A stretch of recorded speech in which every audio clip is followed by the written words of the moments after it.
महंगाई अरूज पर है। एक दिहाड़ीदार बंदा या एक ऐसा बंदा जो जॉब कर रहा है मर रहा है। मेरे साथ एक ऐसे शख्स मौजूद हैं जो 25-30 हज़ार पर नौकरी कर रहे हैं। गुजारा कैसे कर रहे हैं? डॉक्टर साहब बहुत बुरा हाल है, आप ना पूछें। मैं नहीं, मेरे साथ जो 300-400 वर्कर और भी हैं जिस इदारे में मैं काम कर रहा हूँ। तो अगर कोई पार्ट टाइम काम नहीं करता फिर तो आप इम्पॉसिबल है कि 30-35 हज़ार रुपये में आप गुजारा कर पाएँ। एक 10वें-11वें स्केल की जो सैलरी है वो 30-40-50 हज़ार रुपये मैक्सिमम है।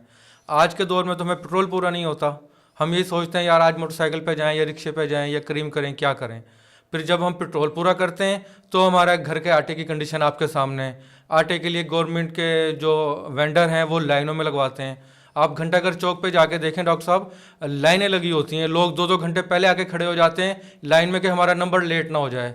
को लोग गिर रहे होते हैं, लड़ाई अक्सर मैंने देखी है वहाँ पर। पेट्रोल 100 रुपया महंगा होने जा रहा है। अभी भी पेट्रोल पंपों पे लाइनें लगी हुई हैं, लोग डरे हुए हैं। पता नहीं कि गाड़ी में या रक्षों में जो भी है कितना पेट्रोल जखीरा कर लेंगे।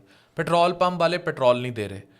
डॉलर 255 पे है लेकिन मार्केट में 300 रुपए का मिल रहा है। गाड़ियों के रेट आसमानों पर, खुराक में हर चीज़ महंगी। यहाँ तक खबरें हैं कि 10 या 15 दिन की दालें रह गई, दालें खरीदने तक के पैसे नहीं रहे।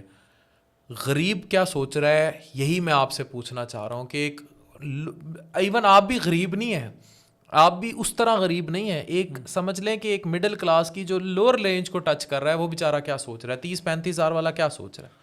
डॉक्टर साहब ये जो हालात हैं ना, ये मुल्क डिफ़ॉल्ट की तरफ जा नहीं रहे, मुल्क डिफ़ॉल्ट हो चुका है। हमारी इंपोर्ट एक्सपोर्ट की हालत, हमारे डॉलर की हालत आपके सामने है। और पेट्रोल पंप पे तो आज मैं खुद लाइन में लगकर मुझे पेट्रोल मिला है। तो हालात बहुत बुरे हैं डॉक्टर साहब, नहीं हो सकता गुजारा।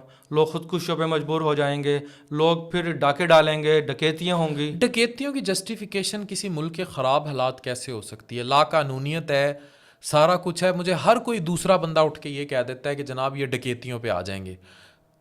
क्या यही एक हल रह गया है या कभी अब लोगों को ये भी सोचना हो? वैसे तो गालियां देते हैं बैठ के ट्विटर्स पे, सोशल मीडिया पे, कि मुल्क के अच्छे, कभी आपको घर में रात सोए हुए ये ख्वाब आया कि हम मुल्क के अच्छे हालात में हम कैसे कंट्रीब्यूट कर सकते हैं? एक गरीब आदमी कैसे कंट्रीब्यूट कर सकता है? डॉक्टर साहब गरीब आदमी सिर्फ अपने आप के खर्चे पूरे करेगा तो आगे जाएगा ना। वो तो 24 घंटे रात भी इसी गिनती में सोता है कि कल मैं ये वाला खर्चा कैसे पूरा करूंगा। बच्चे की दवाई, डॉक्टर साहब दवाई की इतनी बुरी हालत है, आप किसी डॉक्टर के पास चले जाएं 1500-2000 से कम में बच्चे की दवाई नहीं आती है अब। वो डॉक्टर साहब जो दवाई लिखते हैं वो आम इंजेक्शन, आम जो सिरप हैं वो 250-300 रुपये से कम नहीं है। तो जाहिर है वो डॉलर्स में आते हैं, डॉलर महंगा हो गया, ये आपकी मजीद करेंसी महंगी नीचे हो हो जाएंगी। गई। हाँ जी। जिस बंदे की तनख्वाह 12,000 थी अब उसकी तनख्वाह प्रैक्टिकली 4,000 हो चुकी है। आने वाले साल में अगर वो 12,000 पे खड़ा है तो उसकी तनख्वाह जो है वो 1,000 रुपये पे चली जाएगी। तो गरीब तो मर रहा है और जो हालात हैं वो आप सबके सामने हैं। बच्चों की एजुकेशन, तालीम, आप लोग उसके बारे में कैसे सोचते हैं? प्राइवेट स्कूलों की फ़ीसें हैं, ये सारा इंफ्रास्ट्रक्चर है, गरीब कैसे ज़िंदा है, बच्चे कैसे पढ़ाएगा? कितने बच्चे हैं आपके? डॉक्टर साहब मेरे अल्हम्दुलिल्लाह 4 बच्चे हैं। तो कैसे अफोर्ड करेंगे? अगर आप 30,000 की सैलरी पे आप कहें कि मैं प्राइवेट स्कूल में पढ़ा लूँ बच्चों को, तो ये इम्पॉसिबल है। ये तो सिर्फ आप सोच सकते हैं। अगर ये हमें गवर्नमेंट अपॉर्चुनिटी ना दे कि गवर्नमेंट स्कूल्स में आप अपने बच्चों को पढ़ाएं। तालीम का मेयार वहाँ मुतमईन है? नहीं डॉक्टर साहब, मुतमईन नहीं हो सकता है। नहीं हो सकते? नहीं हो सकता। अच्छा ये बताएं, अगर महंगाई इसी तरह बढ़ती रही और तनख्वाह आपकी 30,000 ही रही तो आखिर क्या है? मतलब मैं सिर्फ जानना चाह रहा हूँ क्योंकि ये वो फीलिंग्स हैं जो सोशल मीडिया पे बैठे हुए उम्रा को नहीं पता। आपकी फीलिंग्स क्या हैं कि अगर ये और बहुत बढ़ गई, व्हाट नेक्स्ट? अब डाका तो आप डाल नहीं सकते, आप सफ़ेद पोश इंसान हैं, क्या करेंगे? डॉक्टर साहब अब हम यही सोचते हैं कि कम वक्त में हम कितने ज़्यादा काम कर सकते हैं। अगर मेरी गवर्नमेंट जॉब है और मुझे 5 बजे वहाँ से ऑफ हो जाता है तो मैं पार्ट टाइम और फिर रात को अलग मैं 2-2 3-3 काम करूँगा तो वो अपने एक्सपेंसेस बीट कर पाऊँगा, वरना बहुत मुश्किल तो है। महंगाई अगर बढ़ती रही तो दिन तो 24 घंटे का है, तो फिर क्या 48 घंटे 24 घंटे में कैसे काम करेंगे अगर करेंसी इसी तरह डीवैल्यू होती रही? अच्छा मुझे एक बात की आज भी समझ नहीं है, जो मालकान भी हैं वो भी ये थोड़ी करते हैं कि डॉलर महंगा हो या महंगाई हो। जो जिस बंदे की तनख्वाह आज से 2 साल पहले 12,000 थी उसकी 2 साल बाद भी 12,000 है। जो कमाने वाला सेठ है वो तो नहीं, क्योंकि उसके भी तो खर्चे उसी तरह बढ़ गए हैं ना, वो भी तो नहीं सोचेगा। तो जो प्राइवेट जॉब स्पेशली कर रहे हैं वो भी बर्बाद हो रहे हैं।